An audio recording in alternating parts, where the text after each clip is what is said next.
Shalom y bendiciones para todos y para todas.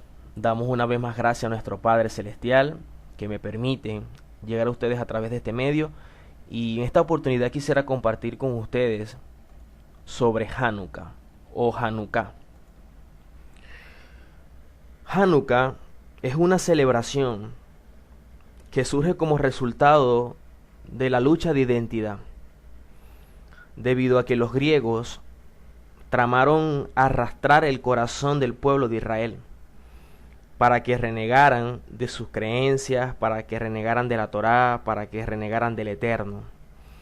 Y la intención de ellos era que los judíos abandonaran el servicio al Eterno, la fe en el Eterno, y se asimilaran en los cultos y creencias paganas de los griegos. Esa imposición se llevó a cabo a través de un personaje llamado Antíoco Epífanes, un monarca greco-sirio. ¿Quién era Antíoco Epífanes? Antíoco Epífanes era el hijo de Antíoco III el Grande, pero era el tercer hijo, no el príncipe heredero primogénito. De hecho, Antíoco vivió gran parte de su infancia lejos de la capital de Siria y estuvo mucho tiempo como rehén residente de la República Romana. Cuando Antíoco era un niño, el deseo de su padre, Antíoco III el Grande, era expandir el territorio seleucida, ¿ok? Saliendo de ese levante y entrando a Grecia. Y su padre enfrentó a la República Romana en una batalla sumamente feroz. Sin embargo, en esa batalla su padre perdió y a él se le ordenó pagar un tributo anual masivo a Roma y enviar allí entonces también como rehenes a representantes de su familia seleucida. Y obviamente entre ellos también estaban sus hijos, incluyendo al joven Antíoco. Estando Antíoco en Roma, él recibió una educación bastante buena. De hecho, estuvo en las escuelas más aclamadas y los compañeros de él eran los más grandes intelectuales de su época. De ahí se hizo muchos amigos, ¿ok? Y miembros del gobierno romano esperaban que si trataban bien a Antíoco, él al final aseguraría una alianza entre el reino seleucida y Roma. Sin embargo, en los últimos años de su adolescencia, le llegó a él la noticia de que su padre había muerto y que su hermano, llamado Seleuco Filópator, había asumido la corona en Antioquía. Antíoco entonces lo libera cuando el joven hijo de Filópator, el nuevo príncipe heredero, lo reemplazó como rehén de Roma. Después de casi una década de estar retenido en Roma, Antíoco entonces comenzó su viaje de vuelta a su tierra natal. Pero en el camino se detuvo en Atenas y fue empleado, o sea, trabajó allí como asistente del magistrado principal de la ciudad por unos años. Luego, estando allí, Antíoco recibe noticias acerca de su hermano Filópator, donde le dicen que su hermano había sido asesinado en manos de unos tesoreros. Inmediatamente de esa noticia, Antíoco dijo: este es mi momento de actuar. Si ya no está su padre, ya no está su hermano, entonces es más fácil para él poder actuar. Sin embargo, lo legal era que el trono seleucida debió haber pasado por derecho al hijo menor de Filópator. Pero Antíoco viaja rápidamente a Siria para tomar entonces el trono para sí mismo Y allí contó él con la ayuda de muchos amigos que eran poderosos, ¿ok? En Atenas. Entonces la historia nos cuenta que Antíoco entró a Antioquía secretamente. Se dice que aproximadamente en el año 175 antes de la era común. Y para entrar allí entonces utiliza la habilidad oratoria que él tenía y que obviamente había ganado en Roma y en Atenas. Eso hizo entonces que el corazón del pueblo, ¿okay?, en Antioquía, se llenara de bondad, de compasión, y terminaron entonces accediendo a su gobierno, aunque ellos reconocían y sabían que no era legalmente, o sea, no era su derecho. Estando entonces Antíoco allí, su principal objetivo era tomar el reino tolemaico. Ese reino tolemaico tenía su base en Egipto. Y después de algunas campañas exitosas, Antíoco entonces se va a Egipto, ¿ok?, para finalizar ese trabajo. Sin embargo, yendo a Egipto para enfrentar a Egipto, más bien entonces la República Romana apoyó a los Ptolomeos. Obviamente, Antíoco, en lugar de enfrentarse con los romanos, más bien sabiamente retiró sus fuerzas de Egipto para no volver jamás. En su viaje de regreso desde Egipto, ¿ok?, con su fracaso encima, hasta Siria, aproximadamente en el año 168 antes de la era común, Antíoco decidió derramar su rabia, su fracaso, sobre uno de sus pueblos subyugados, y en este caso, los judíos. Durante la década anterior, se dice que muchos de los judíos que estaban allí en la capital, que era Judea, habían sido helenizados, adoptando culturas del reino seleucida, pero habían todavía judíos que practicaban muchas de sus tradiciones. En eso, los judíos habían oído que Antíoco había sido asesinado y que un sacerdote rival se había convertido en sumo sacerdote, sacando al sacerdote que Antíoco había nombrado en ese cargo.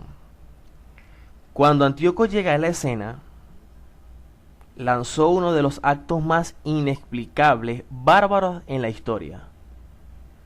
¿Qué hizo Antíoco? Lo primero que hizo fue que entró al templo y puso una estatua del dios griego Júpiter, conocido también como Olimpo. La colocó en el lugar santísimo del templo. Y sobre el altar de sacrificio en el patio del templo, él forzó a los sacerdotes a sacrificar carne de cerdo a los dioses paganos. Y esto fue profetizado por Daniel, lo que se conoce como la abominación desoladora. De hecho, Yehoshua habla también que en los últimos tiempos volverá a acontecer, porque recordemos que las profecías tienen doble cumplimiento.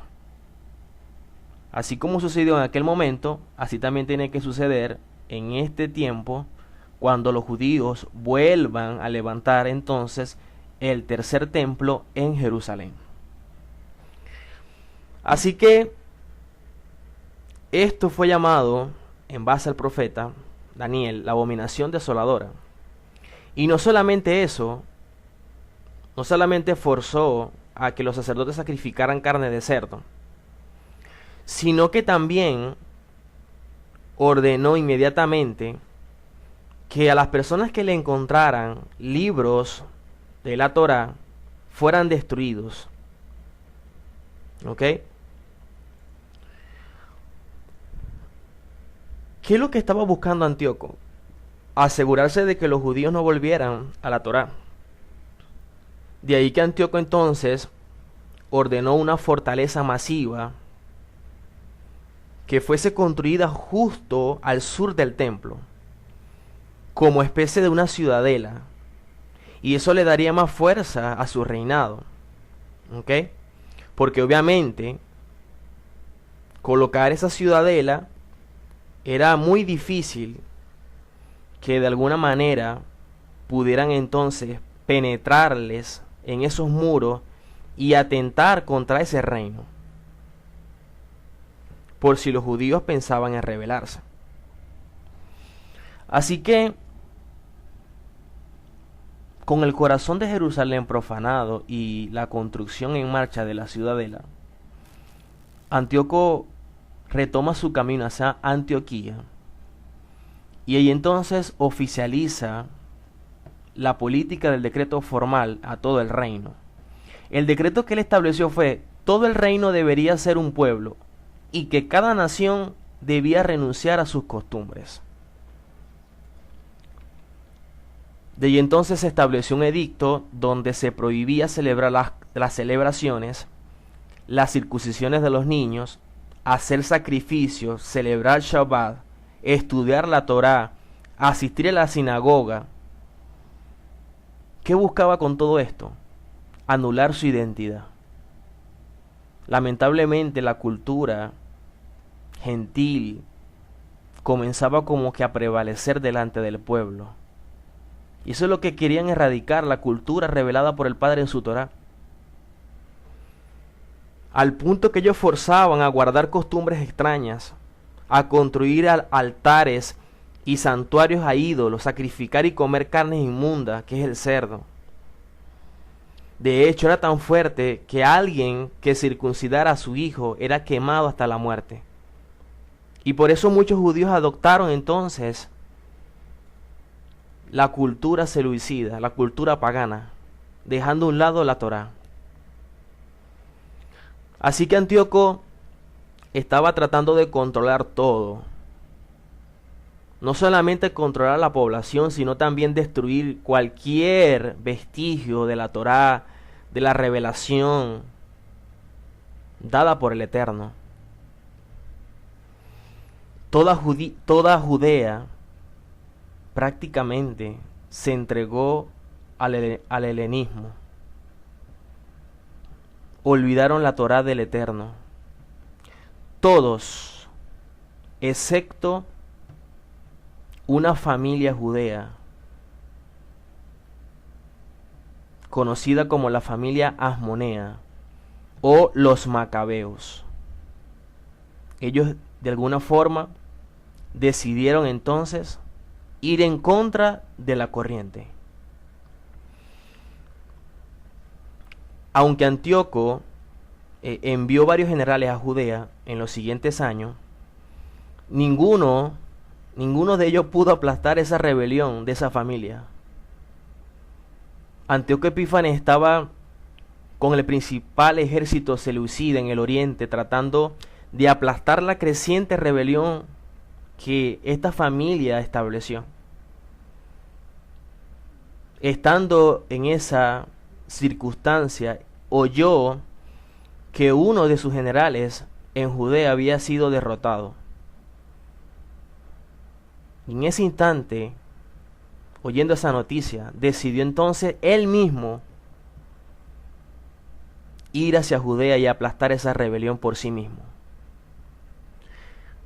Hay un historiador llamado Polibio que dice que cuando Antíoco iba de camino a destruir a los judíos, dice, fue golpeado y turbado con un delirio perpetuo de alguna clase, imaginando que los espíritus aterradores estaban continuamente delante de él, reprochándole por sus crímenes. O sea, fue atormentado. Y ese tormento de Antíoco lo volvió literalmente loco. Poco después de ese suceso, Antíoco murió. Nunca Antíoco llegó. Nunca pudo ir en contra de ellos luego de este evento. Por lo tanto, esto fue una victoria para esta familia de los macabeos, que aunque otros se entregaron a todo esto del paganismo, ellos decidieron decir no, no, porque ¿acaso nosotros nacimos para ver la destrucción de nuestro pueblo? No. ¿Qué hicieron ellos? Limpiaron entonces los ídolos del santuario, reconstruyeron el altar, se prepararon para renovar el servicio al Eterno, emplearon la dedicación del templo, pero en este caso era momento necesario para encender el candelabro, lo cual el Talmud dice que solamente había aceite para un día, y para conseguir más aceite se tardaba 8 días. Sin embargo, su fe, la fe de esta familia, fue más allá de una simple creencia y accionaron en encender la menorá. Su mayor gozo fue ver, que en el momento que encendieron la menorá, dice que no se consumía y pudo durar 8 días encendidas. Sin duda alguna, pudieron percibir lo sobrenatural del Eterno en medio de ellos. Por lo tanto, esta victoria está llena de milagros.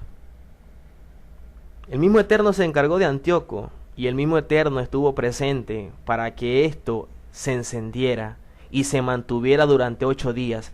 El aceite solo duraba para un día y duró 7 días más, o sea, en total 8.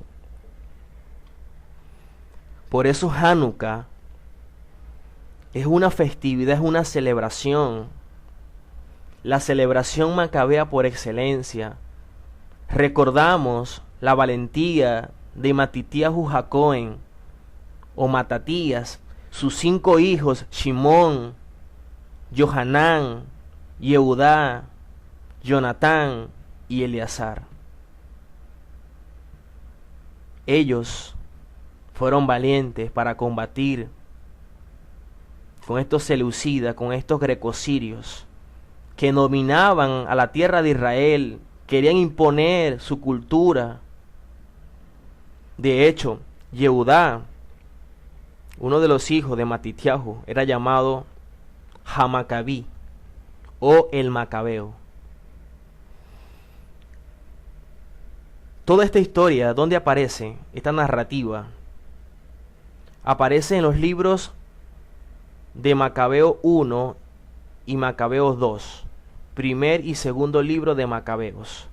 Allí vemos entonces toda esta historia, esta narrativa, y también vemos que se instituye la celebración de Hanukkah. De hecho, primera de Macabeos 4, 56 al 59, dice que ellos celebraron Hanukkah durante 8 días. ¿Ok? Y vemos que también Judas y sus hermanos decidieron que la consagración del nuevo altar se debía celebrar cada año con gozo y alegría durante 8 días a partir del 25 del mes de Kislev. De hecho, según de Macabeos 10, 6 al 8 dice, lo celebraron con mucha alegría durante 8 días a la manera de la fiesta de los tabernáculos. Toda la asamblea aprobó y publicó un decreto en el que se ordenara que todo el pueblo judío celebrara cada año estos días de fiesta.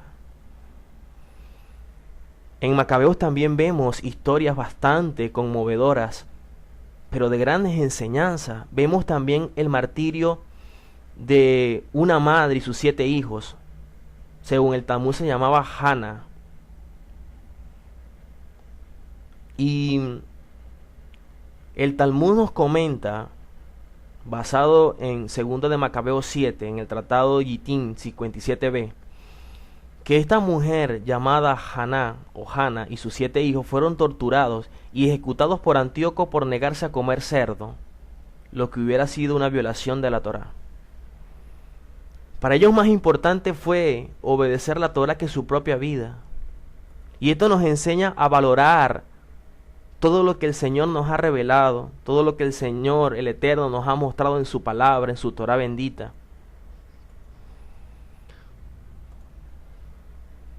Esta familia macabea o los macabeos, que en hebreo es macabín, en plural macabí, entonces constituyeron este movimiento judío de liberación y lucharon proclamando la independencia judía en la tierra de Israel. Como dije anteriormente, el nombre Macabí o Macabeo era un apodo personal de Judá o de Judas. Y aunque no existe una explicación definitiva de este término, una opción es que esta expresión Macabí deriva del arameo Macabá, que significa el martillo. ¿Ok? Quiere decir que esta familia eran como un martillo delante de todo aquello que quería entonces afectar sus creencias, afectar la Torá, afectar al Eterno y afectar su servicio. Otros enseñan que Macabí es un acrónimo del famoso versículo de la Torá que dice Mika Moja Beilín Adonai, Mika Moja Beilín Adonai, en Éxodo 15:11, que dice ¿quién es como tú entre todas las fuerzas, Señor? Por lo tanto, una de las cosas que ellos reconocían para esa lucha era que el Eterno estaba con ellos y que ellos contaban con esa protección y ese respaldo celestial. ¿Qué significa Hanukkah? Y por eso la celebración. Hanukkah traduce como dedicación, como consagración. Otros también lo traducen como inauguración. Hay otros que explican que esta expresión Hanukkah es como descansaron el 25. De Hanu y Ka. Descansaron el 25. Ya que de alguna forma ellos experimentaron esta victoria y entonces descansaron de toda esta opresión. La raíz de esta expresión Hanukkah es la expresión Haná, que quiere decir instrucción, formación, capacitación, entrenamiento. Y Haná guarda relación con la expresión Hinuj, que expresa educación, formación. ¿Qué es lo que busca esta celebración y por eso el nombre de Hanukkah? Que podamos defender nuestra identidad basado en la formación, en la capacitación, en el entrenamiento, en la educación que hemos recibido de la Torá. Sin formación no hay identidad. Y en los momentos adversos como esta familia es donde se demuestra realmente si tenemos o no tenemos formación. Así que esta expresión Hanukkah nos demuestra que solo aquella persona que tiene formación, solo aquella persona que recibe una capacitación, una instrucción del Eterno que está en su Torá, entonces es la única que puede luchar y dedicarse a poder de alguna manera santificar el nombre del Eterno. Si alguien no lo hace, está demostrando que en su ser no hay instrucción, no hay formación, no hay capacitación, no hay un entrenamiento. Esta expresión Hinuj, que significa educación, muchas veces dividida en dos partes. En Gen, JN, que significa gracia, belleza, y UJ, que es un fragmento que a pesar de que no tiene significado, sí posee un valor numérico en gematría. Esta expresión UJ o UJ está compuesta por la letra Kaf, pero en este caso una Kaf sin Dagesh, que sería Haj o Haf, que vale 20, y la Baf, que vale 6, para un total de 26. Por lo tanto, si usted une el gen o la gracia o la belleza y lo conecta con que es 26, recordemos que 26 nos recuerda también el valor numérico de las 4 letras Yod, Hei, Bad, Hei, que es el nombre del Eterno. Así que, en lo más profundo de Hanukkah, lo que busca revelar, o lo que buscamos revelar, es la gracia o la belleza que el Eterno ha implantado en nuestras vidas. Y eso se demuestra en momentos de adversidad, en momentos donde la corriente va hacia un lado y usted decide irse diferente. Ese es el reto de hoy día, ser diferente en un mundo donde todos son iguales. Por eso Jinuj, compuesta o dividida en 2 partes, lo que nos quiere es precisamente decir que debemos mostrar la belleza o la gracia, la instrucción, la formación que el Eterno ha implantado en nosotros por medio de su Torah. Hanukkah se conoce también como la celebración de las luminarias, se conoce como la celebración de las luces, se conoce como la celebración de la dedicación.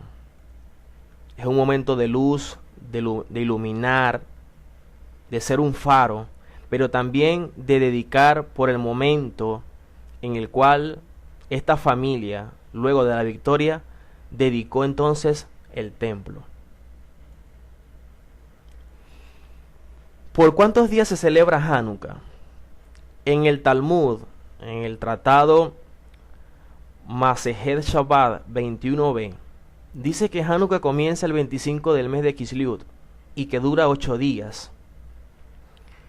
La festividad de Hanukkah siempre se celebra durante 8 días, como dije anteriormente, desde el 25 de Kislev al 2 de Tebet, o en el caso cuando Kislev cuenta con 29 días, sería entonces del 25 de Kislev al 3 de Tebet.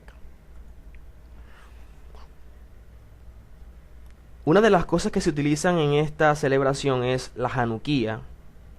¿Okay? ¿Cuál es la diferencia entre menorá y Hanukkía? La menorá es un candelabro de 7 brazos y que se utiliza en las comunidades. La Hanukkía tiene 9 y se usa solamente durante Hanukkah. ¿Okay? ¿Por qué una 7 y otra 9? Porque 9, ya que 8 días es la celebración y 8 días también fue el milagro, ¿ok? Donde entonces el aceite o la menorá duró encendida durante 8 días. Por lo tanto, basado en ese milagro, se le aumenta entonces a ser de 7 a 9. ¿Ok? Hay personas que la llaman menorá de Hanukkah y muchas veces se confunde todo esto. La Hanukkía contiene 9, ya que obviamente son 4 y 4, 4 del lado derecho y 4 del lado izquierdo. La del medio, ¿ok? También está allí, que se llama Shamash. Shamash. El Shamash es como una luminaria extra. Y se llama Shamash porque Shamash en hebreo significa servidor o cuidador o auxiliar. Y esa vela es la que se enciende primero y se utiliza como una llama piloto para encender las demás. De hecho, el Shamash tiene a tener una ubicación distinta al resto de las demás luminarias, porque usualmente que vemos que está un poquito más alta que las demás 8, ¿ok? Puede estar un poquito más baja, puede estar al costado, pero siempre marca la diferencia, ¿ok?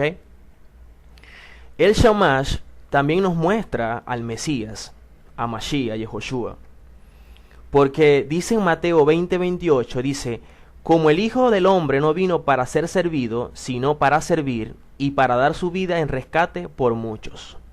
Por lo tanto, el Shamash es el servidor. Yehoshua dice que no vino para ser servido, sino que vino para servir. Y este Shamash lo vemos cuando encendemos la Hanukkah. Nos damos cuenta que él será la vela piloto, la que ayude, la que sirva, la que encienda y la que cuida. ¿Por qué? Porque normalmente es la vela que siempre debe estar encendida para encender a los demás. En este tiempo, así como Yehoshua dijo que él vino a servir, usted y yo también debemos servir. Ser como el Shamash, servir al Eterno, cuidar, ser auxiliar para las personas, para que de alguna forma puedan reconocer al Eterno, puedan darse cuenta de las bondades del cielo.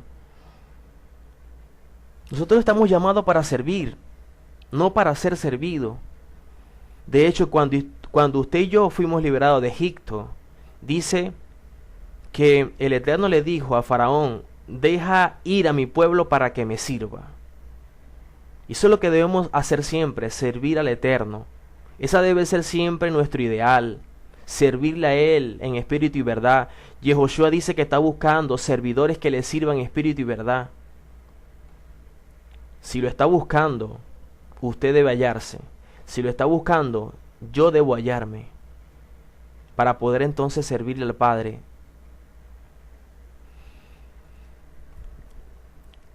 Algunas halajot o instrucciones sobre Hanukkah es que se enciende la Hanukkah durante 8 días, porque recordemos, como expliqué, la Hanukkah es un candelabro de 9 brazos. ¿Ok? Se enciende durante 8 días porque 8 días es la celebración.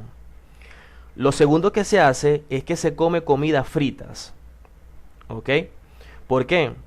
Para recordar el milagro del aceite. Por eso es que se come entonces comidas fritas durante estos 8 días. Algunas comunidades en Hanukkah declaran lo que se llama Halel. Halel. Halel son unos salmos que se declaran. Es el salmo del 113 hasta el 118. O Teilín, los Teilín, del 113 al 118. Y muchos lo hacen por gratitud por los milagros recibidos. Lo otro que normalmente se hace en muchas comunidades a nivel mundial es que los padres dan regalos a sus hijos. Muchos dan dinero, otros dan monedas de chocolate, otros dan regalos durante 8 días. De hecho, en Israel se llama Demei Hanukkah. ¿Okay? Y fuera de Israel se dio a conocer como Hanukkah Gel. Hanukkah Gel. Ya que Gel en Yiddish significa dinero. Y de allí que entonces los rabinos aprobaron la costumbre de obsequiar dinero en Hanukkah, porque de esa forma era como difundir la historia de el milagro que experimentó entonces esta familia macabea durante ese episodio bastante fuerte. Otros acostumbran a regalar o a obsequiar regalos para agradecer al Eterno por los milagros y las bendiciones recibidas. Es dependiendo de cada comunidad o de cada escuela. En Hanukkah también se juega con un trompito llamado dreidel. Otros lo conocen como perinola otros lo conocen como sebibón. ¿Okay? Los juegos de este trompito llamado sebibón se debe a que en la época que los griegos prohibieron a los judíos estudiar la Torá, dice que muchos tuvieron que hacerlo a escondidas. ¿Okay? Muchos siguieron estudiando la Torá pero escondidas. Y se dice que cuando los griegos se acercaban, escondían los libros de estudio y jugaban con este trompito llamado sebibón. Por eso queda entonces la tradición en recordatorio a todo esto. De hecho, este sebibón o este dreidel, como también se conoce, tiene 4 letras en el trompo. ¿Okay? Tiene 4 partes, 4 letras. Tiene la letra Nun, tiene la letra Gimel, tiene la letra Hei y tiene la letra Shin. Y estas 4 letras forman la inicial de la frase Nes Gadol Haya Shan. Nes Gadol Hayashan, que significa un gran milagro ocurrió allí. Un gran milagro ocurrió allí. Sin embargo, estando en Israel, los rabinos cambiaron Nes Gadol Hayashan por Nes Gadol Hayapo.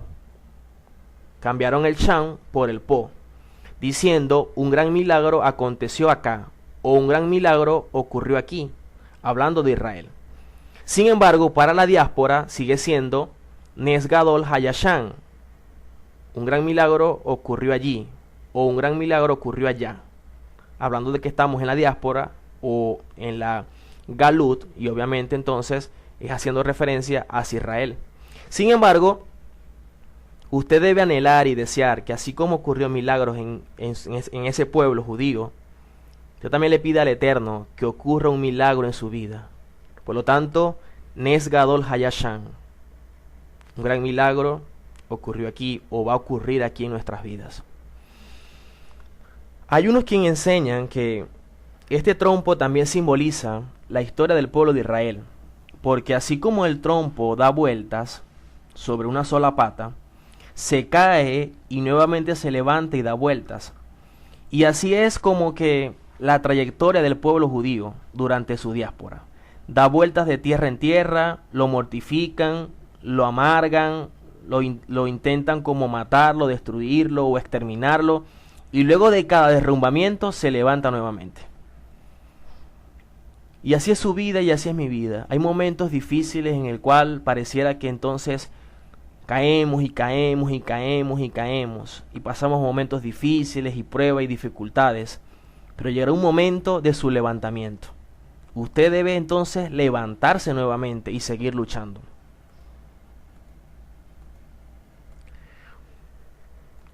Otra de las cosas que nos enseñan los rabinos es que el valor numérico de estas 4 letras del Sevivón es 358. 358. Y 358 es el valor numérico de Mashiach. ¿Ok? De Mashiach. Por lo tanto, dentro del Sevivón o del Dreidel, vemos un significado oculto y es el Mashiach y la redención. No solamente Mashiach y la redención, sino edificar el templo de Hashem, cambiar el mundo, hacerlo de una morada adecuada para el Creador. De hecho, en Zacarías 6:12 dice, y le hablarás diciendo, así ha hablado Adonai de los ejércitos, diciendo, he aquí el varón cuyo nombre es el renuevo, el cual brotará de sus raíces y edificará el templo de Adonai. Este es el renuevo, el vástago, Nexer, hablando de Yehoshua, del Mashiach. Por lo tanto, el Dreidel, el Sevivón también nos muestra a Mashiach. Recordemos que él también es el templo. Él mismo habló a sí mismo como el templo. Y los de su época no entendieron. Él dijo, este templo será destruido y en 3 días lo voy a levantar. Estaba hablando de su cuerpo.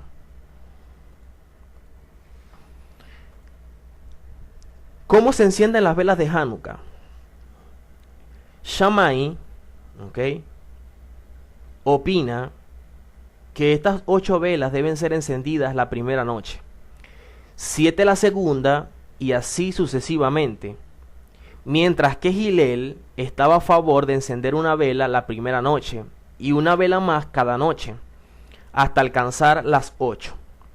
Entonces, entre Shammai y Hillel, que eran los 2 jueces más predominantes, fariseos, entonces la ley judía adoptó la postura de Hillel.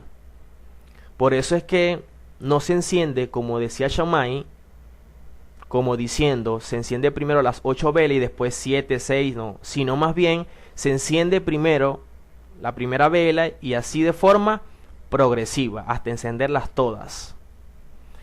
¿Cómo se enciende en sí? Primero se enciende el shamash, se coloca en la januquía, luego de encenderse el shamash. Luego de eso se hacen las respectivas bendiciones o la verajá, y luego se toma nuevamente el shamash y se enciende la primera vela. de derecha a izquierda. ¿Ok? Entonces el primer día se enciende el shamash, se hace la verajá, luego se toma otra vez el shamash, luego de la bendición, y se enciende la primera vela. Ese lo vamos a hacer el primer día. El segundo día, sucesivamente. Se enciende el shamash, se hace la verajá, se enciende la primera vela, la segunda vela, y listo. Y así durante los 8 días. ¿Ok? ¿Por qué no encender las velas o las 8 velas durante la primera noche? Hillel nos enseña 2 cosas. Primero, debemos buscar siempre incrementar nuestra instrucción y no quedar estancados. Por lo tanto, encender una luz cada día es como incrementar la luz. Y así debe ser en nuestras vidas. Nunca usted y yo debemos estar satisfechos con el crecimiento espiritual que hasta ahora hemos logrado u obtenido, sino que debemos buscar constantemente fomentar nuestro crecimiento, nuestro desarrollo espiritual. En segundo lugar, es una equivocación apresurarse ansiosamente. El crecimiento espiritual debe ser gradual y debemos adaptarnos a cada nuevo nivel e incorporar lo que hemos logrado antes de dar el próximo paso. No se trata de aprender por aprender. Se trata de aprender e ir aplicando, aprender e ir aplicando. Luego de la aplicación, seguimos aprendiendo. Muchas personas desean aprender sin poner en práctica. Y eso de nada vale.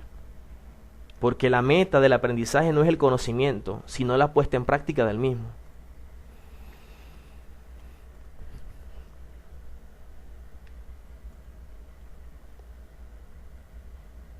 Una de las cosas que se hacen, y de allí entonces la importancia de encender estas velas, es que siempre se miran las velas luego de ser encendidas para apreciarlas y para entonces recordarnos de este gran milagro.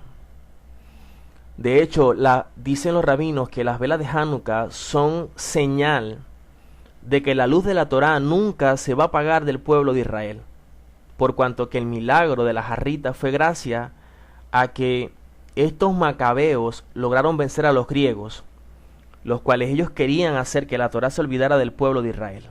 Por lo tanto, al encender usted las velas y usted verlas, simplemente lo que estamos anunciando, que nunca la luz de la Torá se va a apagar, que siempre va a estar encendida.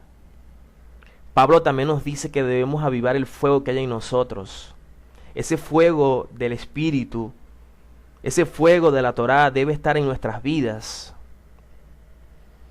De hecho, el Rambán dice que gracias a que ellos no se olvidaron de la Torá, hablando de esta familia macabea, dice que entonces las mizbó prevalecieron y que hasta hoy día están vigentes.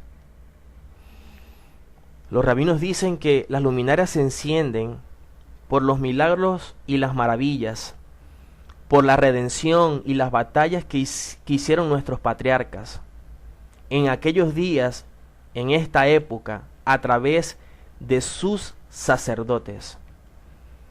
De hecho, dicen que durante los 8 días las luces son sagradas y no está permitido utilizarlas sino para mirarlas, únicamente para agradecer y loar el nombre del Eterno por sus milagros, por sus maravillas, por sus salvaciones.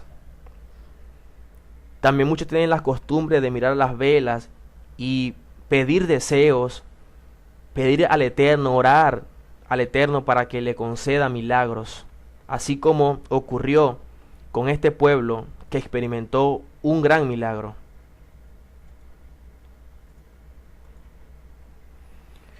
Muchos no celebran Hanukkah, y de allí entonces la confusión que tiende a prestarse, porque esto se debe a que hay una corriente llamada caraíta que no conoce la celebración de Hanukkah, o no la reconoce, mejor dicho, como una obligación religiosa.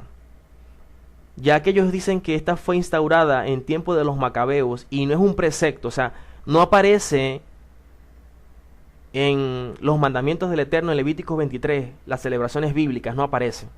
Sin embargo, a pesar de que no aparece en la Torah en Levítico 23, y por eso muchos aluden no celebrarlas, sí es importante. ¿Por qué? Porque gracias a que estos lucharon y de alguna forma no atentaron contra la Torah, entonces, de alguna manera, hoy usted y yo seguimos guardando la Torah. Si esta familia no se hubiese levantado, no hubiese quedado nada. Es más, si esta familia no se hubiese levantado, cuando Yehoshua hubiese venido, no hubiese encontrado pueblo. Porque todos se habían entregado a la asimilación.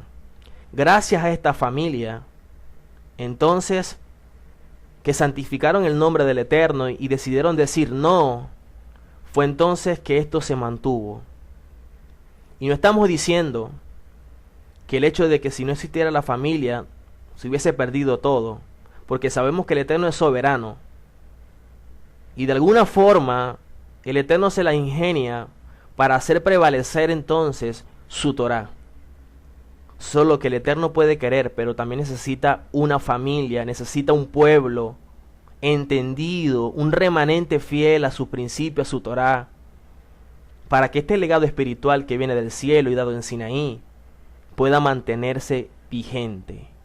Por lo tanto, Hanukkah, a pesar de que no aparece en Levíticos 23, sí es importante recordarla por la victoria impuesta delante del paganismo, por la victoria de una familia fiel a la Torá. De hecho, Yehoshua lo vemos celebrando esta celebración. En Juan 10:22 dice: entonces llegó la dedicación en Jerusalén, era invierno y Yehoshua se paseaba en el templo en el pórtico de Salomón. Entonces llegó la dedicación en Jerusalén. Está hablando de Hanukkah.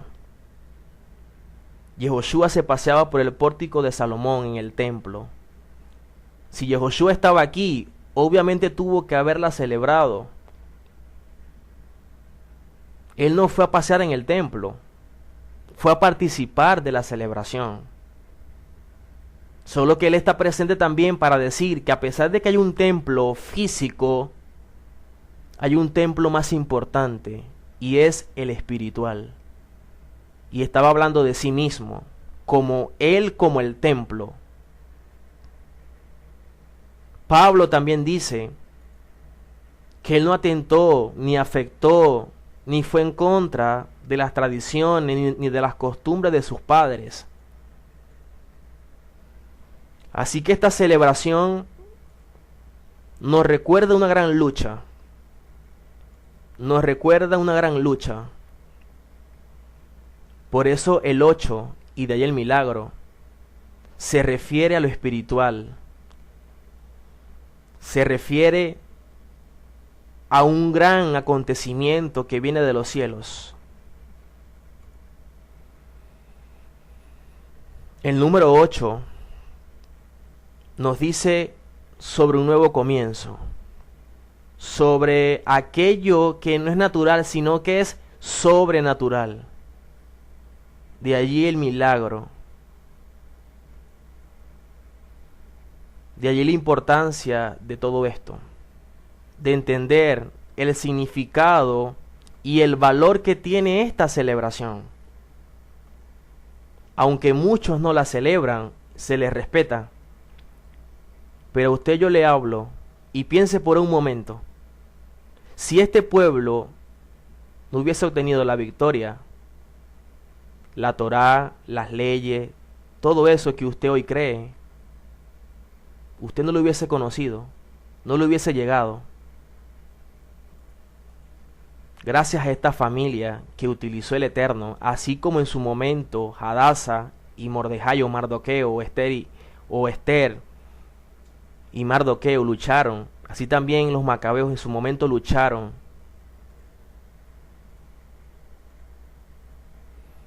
Por lo tanto, este evento histórico fue proclamado una gran victoria contra la persecución grecorreligiosa y el respaldo del Eterno hacia ellos.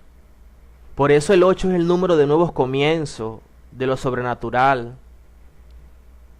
De allí que cuando usted encienda estas 8 velas de Hanukkah, recuerde el milagro. Recuerde el milagro. Solo un hombre fiel y justo puede hacer la diferencia en este mundo, así como este hombre llamado Yehoshua, quien estaba por el pórtico de Salomón en la celebración de Hanukkah,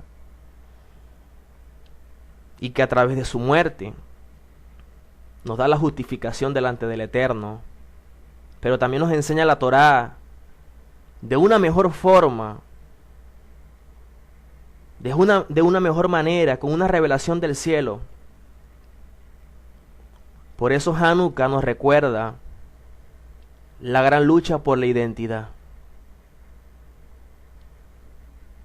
el cuidado de la asimilación, porque va a estar, la asimilación es un enemigo silencioso que está allí. Usted está en un sistema, usted está en un mundo, si usted no guarda su identidad, usted se va a asimilar. Y recuerde también el antisemitismo. Siempre habrán enemigos de nuestro pueblo. Y si usted está estudiando la Torá, usted estudia raíces hebreas, no es de extrañar que usted lo odien, no es de extrañar que usted lo aborrezcan, no es de extrañar que usted lo persigan, porque siempre ha estado el antisemitismo. Así como Antíoco Epífanes quiso destruir la Torá, la identidad de este pueblo, así muchos hoy día quieren destruir nuestra identidad. Hanukkah también nos recuerda que se produjo el gran milagro de las velas, de la menorá encendida durante 8 días. Hanukkah también nos recuerda que se echó fuera el espíritu griego, el de apostasía, el que quería eliminar, erradicar todo, pero también el espíritu de herejía, porque querían implantar y añadir todas sus costumbres paganas. Hanukkah también nos recuerda la victoria de una familia que amaba la Torá del Eterno, que no decidieron ser iguales, sino que ir en contra de la corriente. Que ellos dijeron, ¿acaso nacimos para ver la destrucción de nuestro pueblo? No. No nacieron para eso, nacieron para ser victoriosos, nacieron para ser un verdadero israelita, un luchador. Hanukkah también nos recuerda que se renovó el templo a un servicio al Eterno. Usted debe cuidar su templo.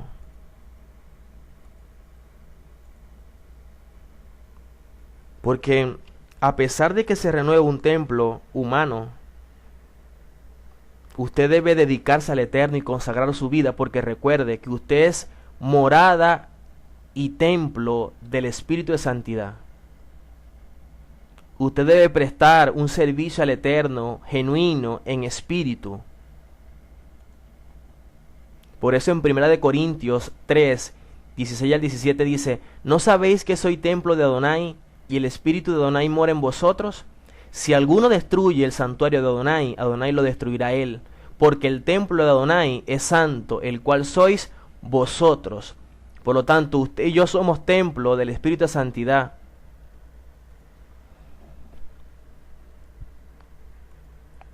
Debemos entonces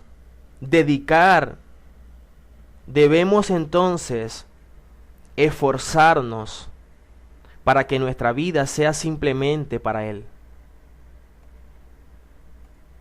Debemos cortar con todo aquello que quiera afectar nuestra identidad.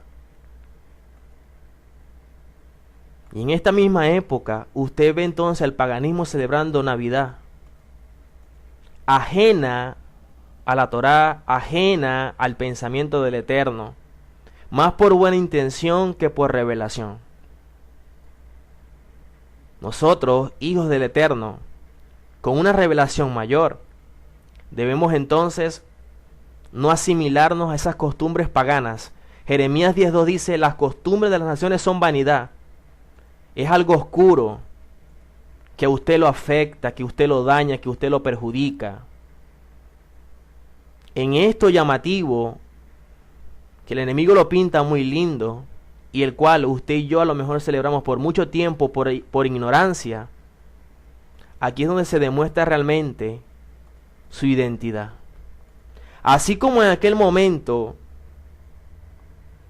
las corrientes seleucidas quería entonces implantarnos ciertas cosas para abandonar la Torá, en esta época de diciembre, conocida como decembrina, también se implanta algo. Y usted decide si realmente ser como los Macabí, o más bien entonces sucumbir hacia todo aquello que el enemigo ofrece. Y vaya que una de las cosas que Antíoco hizo fue precisamente colocar un cerdo en el templo. Y muchas iglesias hoy día, en sus cenas navideñas, colocan entonces un cerdo, un pernil en sus templos, en sus iglesias. No es diferente a lo que se vivió hace mucho tiempo. Lo que cambia son los personajes, pero la realidad sigue siendo la misma. Por eso, 2 Corintios 6, 14 al 18 dice, no estéis unidos en yugo desigual con incrédulos, pues qué compañerismo hay entre la justicia y la iniquidad, y qué comunión hay de la luz con las tinieblas, y qué concordia del Mesías con Belial, o qué parte del creyente con el incrédulo, y qué acuerdo entre el santuario de Adonai y el de los ídolos, porque nosotros somos santuario del Elohim viviente, como dijo Adonai, habitaré entre ellos y entre ellos andaré, y seré su padre y ellos serán mi pueblo. Por tanto, salid en medio de ellos y separaos, dice el Señor, y no toquéis lo inmundo, y yo os recibiré. Y os seré por padre, y vosotros me seréis por hijos e hijas, dice el Señor Todopoderoso. Por lo tanto, nos demandan a no unirnos a un yugo desigual, a una interpretación desigual. Si celebramos Hanukkah, en nuestra vida no tiene cabida celebrar Navidad. Sería muy triste entonces celebrar Hanukkah y después entonces estar participando de Navidad. Sería una falta de identidad. Sería asimilarnos muy fácilmente. Nos demanda el Eterno a salir de medio de ellos y separarnos para no tocar lo inmundo, así como decidieron esta familia macabea separarse para no tocar lo inmundo. Mateo 5, 14 al 16 dice, vosotros sois la luz del mundo, una ciudad asentada sobre un monte no puede ser escondida, tampoco encienden una lámpara y la ponen debajo del almud, sino sobre el candelero, y alumbra a todos los que están en la casa. Así alumbre vuestra luz delante de los hombres, de forma que vean vuestras buenas obras y glorifiquen a vuestro Padre que está en los cielos. Por lo tanto, un llamado a hacer luz, y esto es lo que nos recuerda Hanukkah, a ser una luz del mundo. De hecho, primera de Tesalonicenses 5:5 dice, porque todos ustedes pertenecen a la luz, por lo tanto pertenecen al día. Nosotros no pertenecemos a la noche o a las tinieblas. Isaías 61:2 dice, levántate y resplandece que llega tu luz. De ahí la importancia siempre de brillar con esa luz que el Eterno nos ha mostrado. Por eso en Hanukkah, muchos tienen la costumbre cuando encienden la Hanukkía de colocar la luz en un sitio visible para otras personas. Y eso es lo que debemos siempre hacer, mostrar nuestra luz interna. Eso que sea un reflejo de lo que mostramos internamente. El Likutei Moharan dice, encender tus velas fuera de la puerta de entrada representa ser una luz para el mundo. no para mostrarse, sino para brillar desde el interior. Ser tú mismo es lo más importante que puedes hacer para el mundo. Si aún no eres capaz de hacerlo, busca la guía en los demás como una ventana que permite entrar a la luz. Si aún esto es algo que está más allá de tu alcance, esfuérzate al menos en hacer lo mejor que puedas. Nunca abandones, no importa lo que suceda. Aférrate siempre a la luz. Por lo tanto, esta celebración de Hanukkah es cuando los pocos vencieron a muchos y débiles a poderosos. La verdadera lucha no es de multitud. La verdadera lucha es de unos pocos entendidos. No son los muchos los que hacen grandes cosas. Son los pocos aferrados al Eterno y su Torá los que cambian el mundo, los que pueden hacer la diferencia. Por eso Hanukkah es el momento de resplandecer en medio de tantas tinieblas. Filipenses 2:15 dice, para que seáis irreprensibles y sencillos, hijos de Adonai, sin tacha, en medio de una generación perversa y depravada, entre los cuales resplandecéis como luminares en el mundo. Así que, sumamente importante esta celebración durante 8 días. Creo que es un momento para meditar, para compartir en familia, para leer la historia de Primera de Macabeo y Segunda de Macabeo y recordarnos de este episodio, para luchar. Enciende en su casa sus velas. Si no tiene una januquía, usted puede hacerla de madera, puede hacerla de hierro. Busque la forma para encenderla. Si no tiene ni de madera ni de hierro, entonces puede buscar 9 envases pequeños y en una mesa donde usted pueda, usted enciende una vela por día. Mire la vela, recuérdese el milagro, recuerde este episodio, conéctese con este evento. Mire la vela y diga y comprométase a ser como estos macabeos, a luchar para vencer. Recuerde, si no hay lucha no hay milagros. Usted debe entonces encender su vida. Si usted se enciende, usted asciende. Y si usted asciende, está en la capacidad para recibir todo aquello que el Eterno tiene para su vida. Pero esta familia experimentó milagros porque luchó. Así que si usted quiere milagros, luche. No decaiga. Manténgase firme en la Torá. Permanezca sobre su identidad.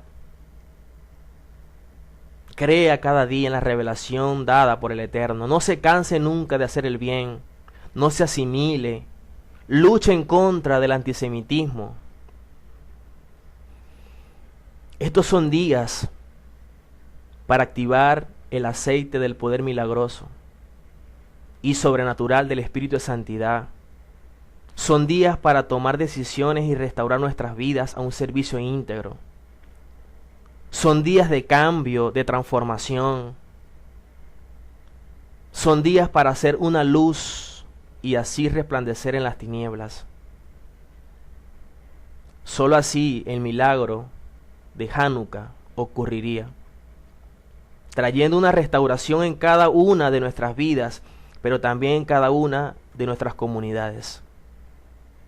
Sea usted bendición sobre otros, como dice el profeta, que ellos se conviertan a usted y usted no se convierta a ellos. Así que,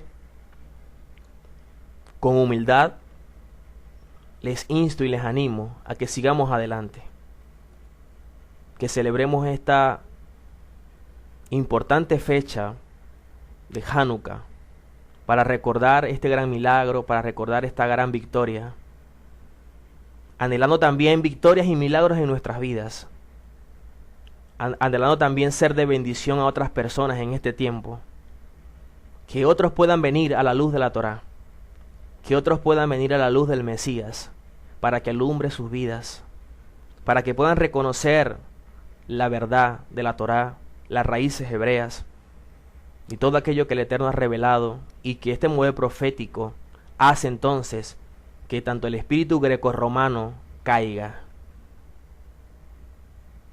Sigamos adelante haciendo el trabajo de ser luz, porque así como esta familia macabea luchó y venció, si seguimos haciendo lo que el Eterno nos demanda, sé que con su ayuda venceremos sobre este pensamiento grecorromano que lamentablemente se ha adueñado de muchas personas, de muchas iglesias, que lamentablemente aman al Señor, pero que están en un sitio equivocado.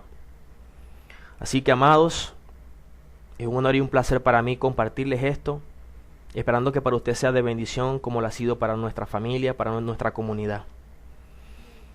Desde Venezuela, les saludos, y debajo de este video, en la descripción, le voy a dejar las bendiciones para que usted entonces se haga partícipe de estos días de celebración de Hanukkah. Así que, como se dice en nuestro pueblo, Hag Sameach Hanukkah.